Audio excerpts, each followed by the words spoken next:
नमस्कार, मैं नीलेश लगरखा बीसीएम सिरमौर। आज एक नई जानकारी साझा करने के लिए आज मैं फिर उपस्थित हुआ हूँ। आज बड़ा गर्व का विषय है। आज हमारे साथ में पीडियाट्रिशियन डॉक्टर एएस पंत हमारे बीच में हैं, जो वर्तमान समय में आईएपी के प्रेसिडेंट हैं एवं बीएफपीएनआई के एक्टिव मेंबर्स में से हैं। तो डॉक्टर साहब को मेरा नमस्कार और आप सबकी भी तरफ से डॉक्टर साहब को मेरा नमस्कार। आज मैं डॉक्टर साहब से कुछ विशेष बिंदुओं पे आपकी जानकारी साझा करूंगा आपसे। तो डॉक्टर साहब नमस्कार। आज का हमारा पहला प्रश्न आपसे ये है कि हम लोग आज एक स्तनपान विषय पे आपसे चर्चा करने के लिए उपस्थित हुए हैं। एक्चुअली क्या है कि ये धात्री माताओं हमारी जब धात्री माताएं होती हैं तो उनके मन में कई सारी शंकाएं होती हैं, कई सारे उनके मन में शंका होती हैं। उनको मन में बड़ा कन्फ्यूजन होता है कि बच्चों को दूध कब से पिलाएं, कैसे शुरू करें, क्या बच्चा दूध पीता भी है कि नहीं है, हमको निकलेगा भी नहीं मिलेगा। इन सब कन्फ्यूजन को दूर करने के लिए आज हम आपके साथ में यहाँ बैठे हुए हैं। तो हम आज चाहेंगे कि ये सब जानकारी आपके माध्यम से लोगों तक पहुँचे।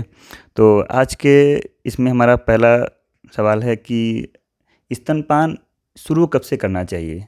क्या धात्री माताओं को स्तनपान शुरू करने की सलाह अपन कब से दे सकते हैं? धन्यवाद बीसीएम नीलेश जी। ये बहुत ही महत्वपूर्ण विषय पे हम चर्चा कर रहे हैं आप लोग, और ये धात्री माताओं और नवजात शिशु के लिए अत्यंत महत्वपूर्ण है। और जो नवजात शिशु की जो मृत्यु होती है उसको कम करने के कई जो कारगर उपाय हैं, उसमें ये सबसे महत्वपूर्ण उपाय है या महत्वपूर्ण तरीका है या प्रोसीजर है, जो भी कह लीजिए आप।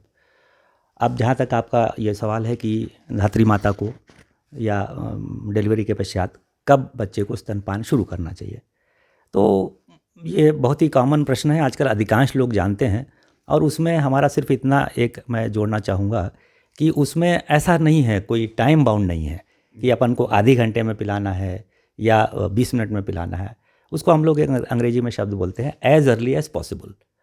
एज अर्ली एज पॉसिबल मतलब जितने जल्दी हो सके उसको अपने को माँ को अपने बच्चे को नवजात शिशु को दूध पिलाना शुरू करना चाहिए। और जल्दी का मतलब ये कि इवन लेबर रूम में जहाँ डिलीवरी हुई वहाँ पे जैसे ही बच्चा डिलीवर हुआ, कहा यह जाता है, हम लोग ये कहते हैं कि उसको तुरंत माँ को अपने बच्चे नवजात शिशु को अपने पेट के ऊपर लेटा दें और उसको शुरू कर दे दूध पिलाना। कारण यह है कि बच्चा शुरुआत के 15-20 मिनट तक बहुत ही एक्टिव रहता है, नॉर्मल बच्चा, और उसके बाद फिर वो एग्जॉस्ट हो जाता है। तो आप प्रयास भी करेंगे आधे घंटे के पश्चात तो वो दूध पीना कम करेगा। तो मेरा सिर्फ इसमें सिर्फ एक ही जवाब है, एक लाइन में, कि जितने जल्दी हो सके, उसमें कोई टाइम फैक्टर नहीं है, जितने जल्दी हो सके माँ को अपने बच्चे को नवजात शिशु को तुरंत दूध पिलाना शुरू कर देना चाहिए, चाहे वो लेबर रूम में ही क्यों ना हो। लेबर रूम में क्यों ना हो। जी बिल्कुल सर।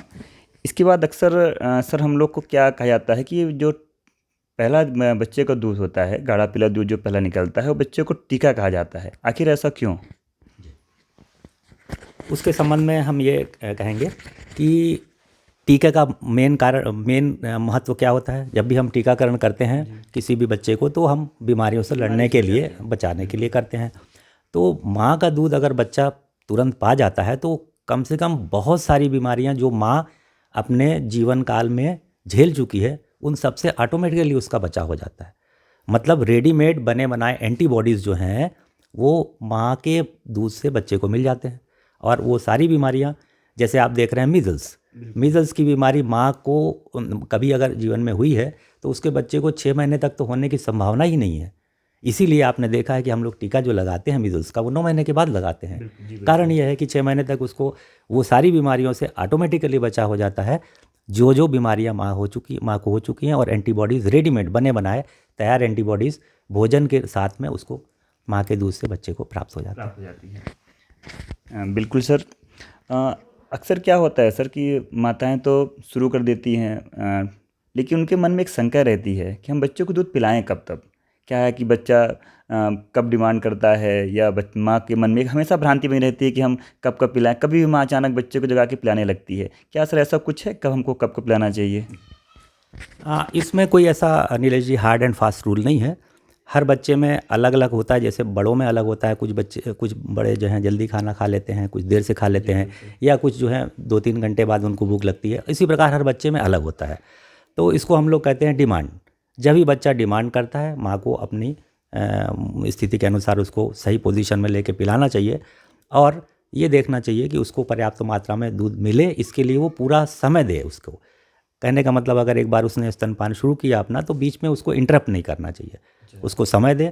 कुछ बच्चे एविड सकर होते हैं, बहुत जल्दी जल्दी पी लेते हैं दूध, और कुछ बच्चे देर से पीते हैं, तो उसको पूरा समय दिया जाए, और उसको जो है वो हर 2 घंटे में अगर पिलाएं तो पर्याप्त है। 2 घंटे में। जी जी, 2 घंटे में। और विशेष करके रात्रि में, नाइट में फीड जरूर कराना चाहिए, क्योंकि रात में प्रोलैक्टिन एक हार्मोन होता है जो माताओं में सीक्रेट होता है, और दूध की मात्रा रात में ज़्यादा होती है।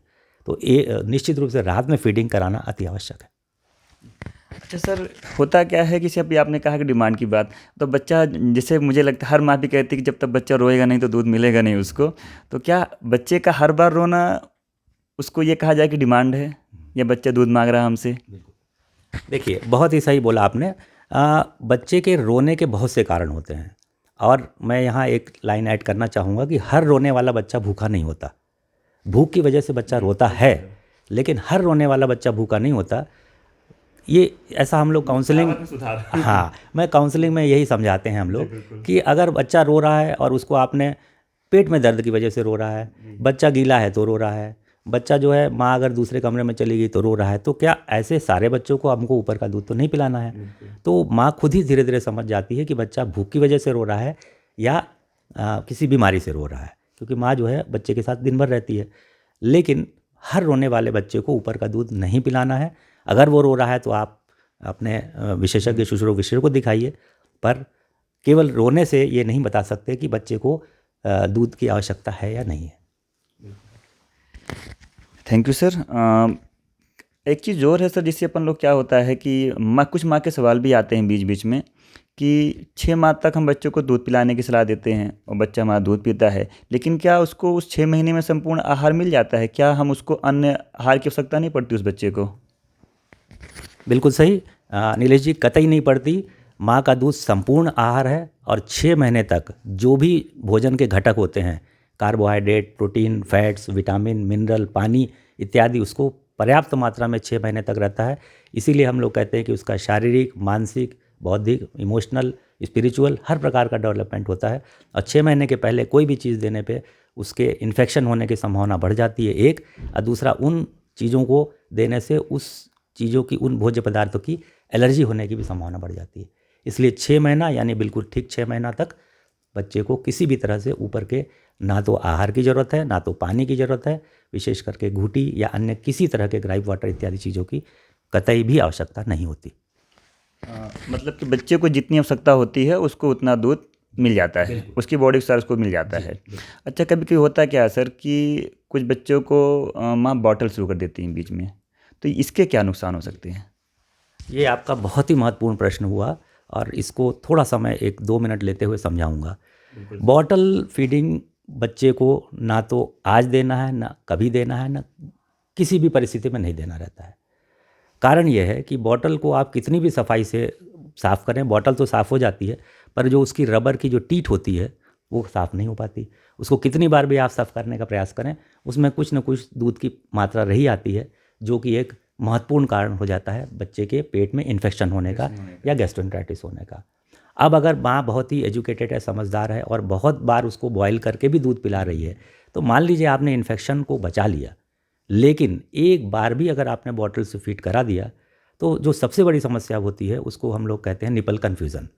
एक बार अगर माँ ने निपल बॉटल का दे दिया, तो वो बच्चा धीरे धीरे क्या होता है कि वो माँ का दूध पकड़ना बंद करता है। सिर्फ उसका कारण ये है कि बॉटल से पीना बच्चे को आसान पड़ता है, उसमें केवल सकिंग करनी पड़ती है। माँ के दूध से, स्तन से उसको खींचने में उसको ताकत लगती है, उसको स्क्वीजिंग करनी पड़ती है। हमको, आपको या अन्य किसी को अगर बैठे बैठे भोजन मिलने लगे, तो निश्चित रूप से हम लोग मेहनत करना बंद कर देते हैं। वो कंडीशन हो जाती है। इसको बच्चे को एक बार में ज़्यादा मात्रा में मिल जाता है, और उसको आसानी लगने लगती है पीने में, और फिर वो कन्फ्यूज़न उसको हो जाता है कि मुझे बॉटल से कैसे खींचना है, मुझे माँ के स्तन से कैसे खींचना है। और ये कन्फ्यूज़न क्रिएट होने की वजह से वो धीरे धीरे करके समय के साथ में माँ का स्तन को पकड़ना ही बंद कर देता है। इसलिए बॉटल किसी भी स्थिति में नहीं देना है। कुछ विशेष परिस्थितियों में अगर ऐसे आवश्यकता पड़ती है तो माँ का दूध निकाल करके, उसको ईबीएम कहते हैं, एक्सप्रेस्ड ब्रेस्ट मिल्क, उसको आप चम्मच कटोरी से दें सफाई से। वो ज़्यादा हाइजीनिक भी रहेगा, इजी भी रहेगा, और उसमें ये जो समस्या है निपल कन्फ्यूज़न की, वो नहीं हो पाती।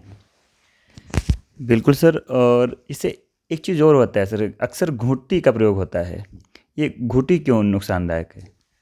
देखिए, मैं आयुर्वेद वालों से कहीं किसी तरीके से कोई उनसे विरोध नहीं है मेरा।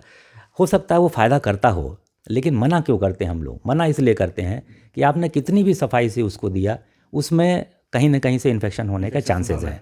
माँ के दूध और बच्चे के मुंह के बीच में ना तो आपका हाथ आता है, ना आपका चम्मच आता है, ना तो आपकी कटोरी आती है, कोई भी बीच की वस्तुएं नहीं आती। और अगर आपने घूंटी दिया, चम्मच टेबल पे रखा हुआ है, टेबल से आपने उठा के चम्मच दिया, बहुत सारी उसके पेट में इन्फेक्शन हो गया, घिस भी रहे हैं। तो उसमें बहुत से संभावना है कि उसको इन्फेक्शन होने का संभावना है।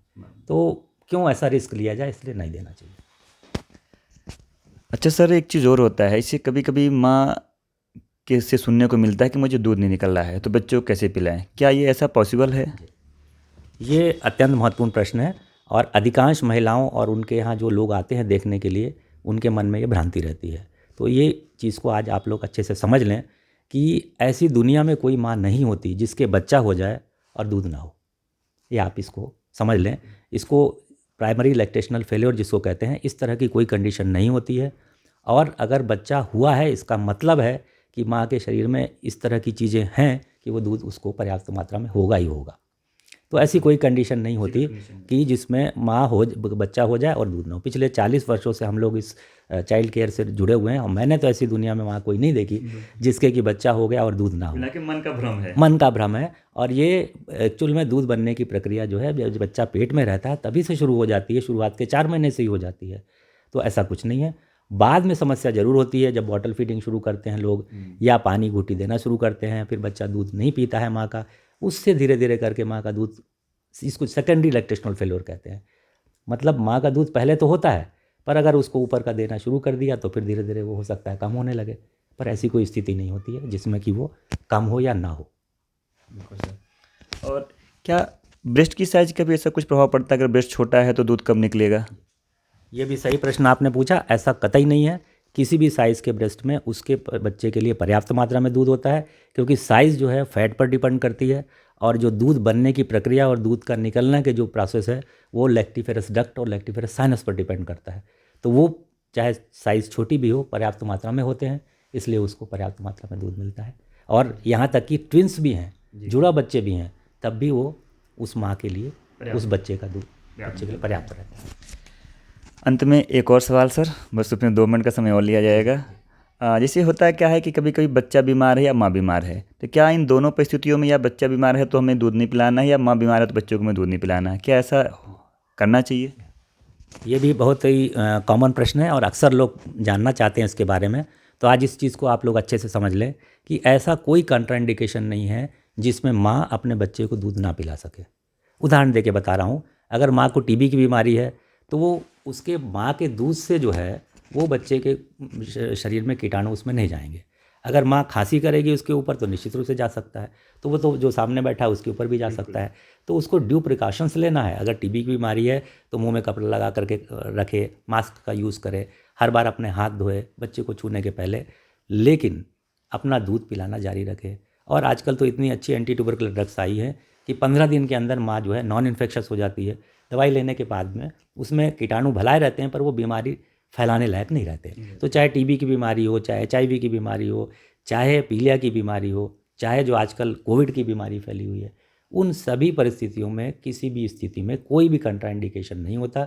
हर परिस्थिति में माँ अपने बच्चे को दूध पिलाना जारी रखना चाहिए, साथ में वो अपना भी इलाज करे।